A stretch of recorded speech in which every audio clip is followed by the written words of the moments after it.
ورجعنا لكم بعد العيد في فيديو جديد، وكل عام وأنتم بخير. السلام عليكم ورحمة الله وبركاته. والنهاردة هنقول شوية نصايح كده على الماشي. طبعا بما إن الدنيا بقت كلها غالية، إحنا لازم كستات بيوت نبقى شاطرين وموفرين، وفي نفس الوقت ما نبقاش حارمين نفسنا من أي حاجة.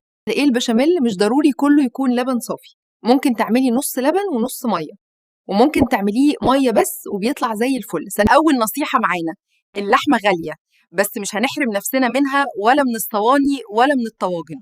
طب نعمل إيه؟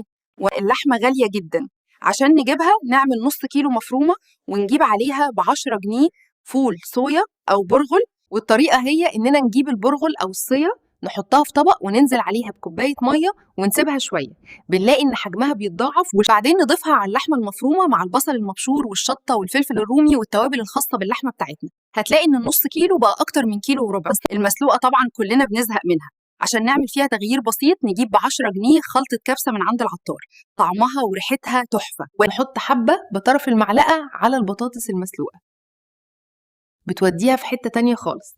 جربيها وادعيلي. أتمنى يكون الفيديو النهاردة عجبكم واستفدتوا منه، وإلى اللقاء في كل يوم مع نصيحة جديدة. معلومة على الماشي ده